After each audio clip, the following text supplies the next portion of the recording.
Oke, bismillahirrahmanirrahim. Assalamualaikum warahmatullahi wabarakatuh. Selamat datang di Hengki Kusniar Channel. Pada kesempatan kali ini kita akan membahas tentang tekanan zat. Pada video sebelumnya saya sudah menampilkan fenomena-fenomena yang berkaitan tentang tekanan zat. Nah, pada video yang kedua saya sudah melakukan uji coba atau praktikum berkaitan dengan tekanan zat padat, cair, dan juga gas. Nah, untuk kali ini kita akan membahas materinya nih, materi tentang tekanan zat. Jadi ayo kita mulai. Jadi teman-teman, apa sih yang dimaksud dengan tekanan zat? Oke, kita lihat gambar berikut. Ada seseorang yang sedang menyelam di lautan, dan juga ada balon udara yang ada di atas awan. Dan yang ketiga, ada seseorang yang sedang memaku sebuah kayu. Nah, dari ketiga gambar tersebut, apa sih hubungannya dengan tekanan zat?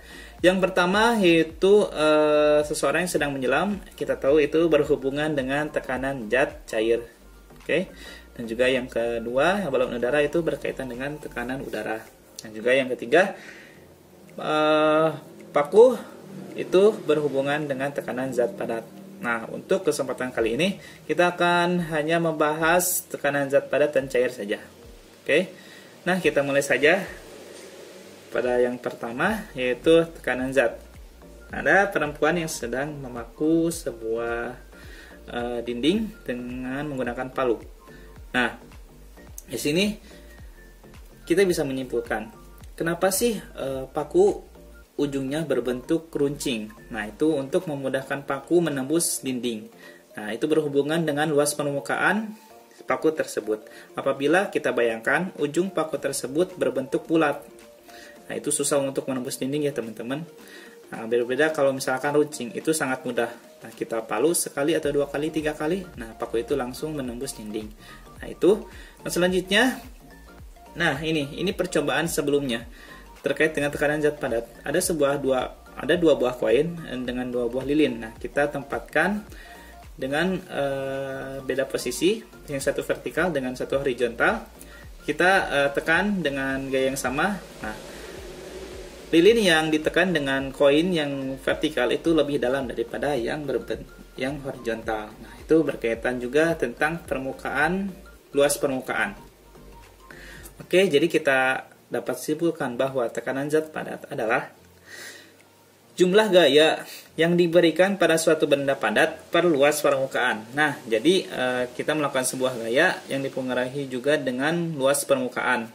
Nah, kita bisa rumuskan bahwa P sama dengan F per A. Nah, P itu apa sih? P itu pressure dalam bahasa Inggris, yaitu dalam bahasa Indonesia itu tekanan. Tekanan sama dengan gaya yang diberikan oleh suatu benda dibagi luas permukaan. Nah, kita asumsikan P itu tekanannya sama dengan F. F-nya itu gaya ketika kita memaku, dan A itu luas permukaan, yaitu ujung pakunya yang lancip. Nah, seperti itu. Nah, P tekanan satuannya Pascal, F gaya satuannya Newton, dan A luas permukaan itu meter persegi. Itu untuk rumus tekanan zat padat. Kita langsung ke soalnya ya teman-teman. Oh, belum, kita ke penerapan zat padat pada kehidupan sehari-hari dulu ya. Jadi kita bisa menemukan tekanan zat padat ini dalam kehidupan sehari-hari nih, apa saja. Nah, yang pertama itu ada kapak. Mata kapak dibuat tajam ujungnya. Nah, sama seperti paku tadi, itu untuk memudahkan, kalau kapak itu memudahkan untuk memotong kayu. Jadi apabila bentuknya tajam atau bentuknya runcing, itu jadi lebih mudah untuk memotong kayu. Nah, selanjutnya ada alas sepatu salju yang dibuat lebih lebar. Nah, itu untuk mengurangi tekanan pada salju. Jadi kita bisa berjalan di atas salju dengan mudah gitu, karena sepatunya itu bentuknya lebar, jadi tidak mudah menembus salju tersebut.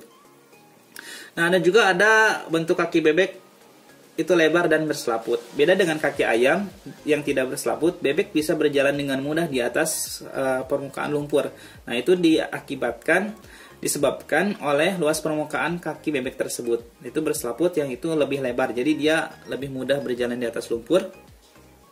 Dan selanjutnya ada ban mobil nih. Ban mobil truk atau tronton itu biasanya gede ya teman-teman.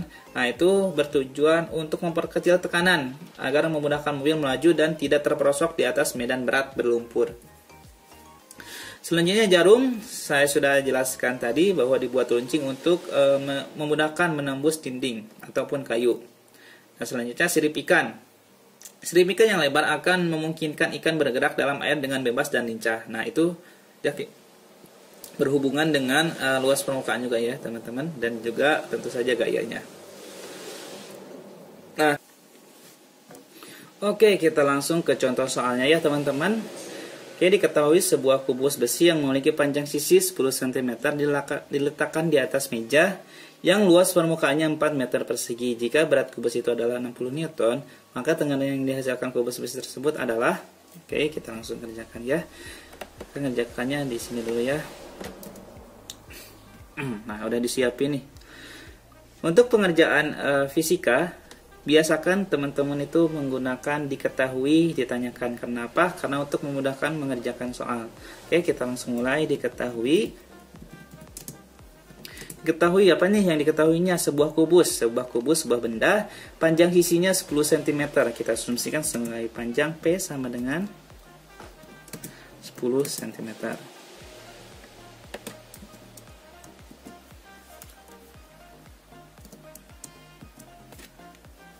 Selanjutnya, panjang diletakkan di atas meja yang luas permukaannya 4 meter persegi. Nah, luas permukaan meja. Nah, itu saya pikir gak usah, karena yang jadi objek utamanya di sini adalah sebuah besi. Nah, jadi kita abaikan saja. Selanjutnya, jika berat kubus itu adalah 60 Newton, nah, berat berarti kita asumsi sebagai F sama dengan F sama dengan 60 Newton. Maka ditanyakan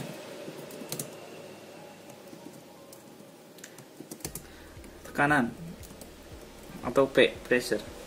Nah, oke teman-teman, nah, ini cara pengerjaannya.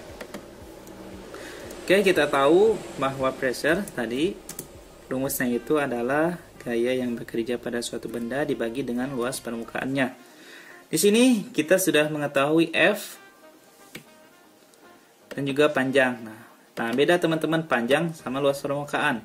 Kalau panjang itu panjang kubusnya aja, kalau luas permukaan berarti luas permukaan kubusnya. Nah, kita cari dulu luas permukaannya. Luas permukaannya yaitu luas permukaan kubus, teman-teman pasti ingat ya, pernah belajar matematika. Luas permukaan kubus yaitu sisi kali sisi. Jadi, sisinya itu 10 cm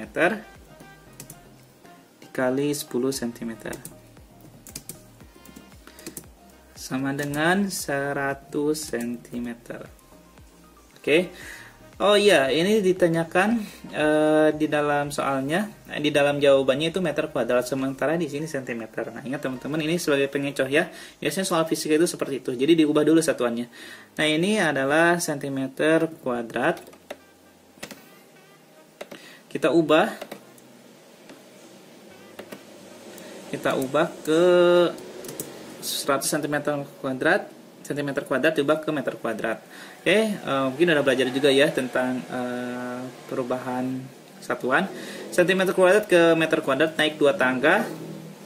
Atau otomatis kalau misalkan kuadrat itu dibagi 10.000. Bagi 10.000. Jadi hasilnya 0,01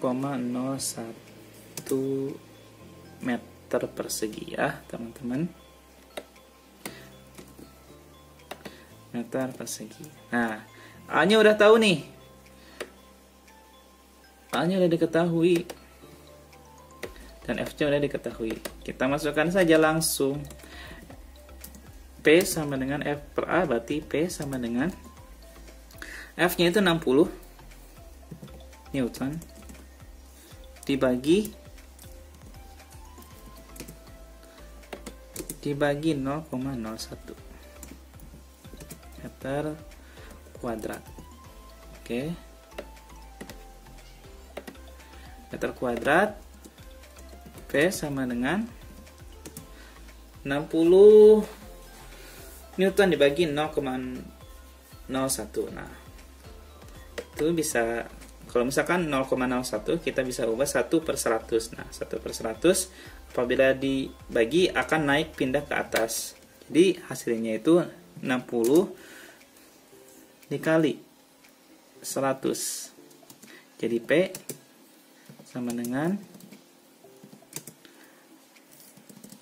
pressure-nya kita ketahui adalah 6000 Newton per meter kuadrat. Nah, itu hasilnya.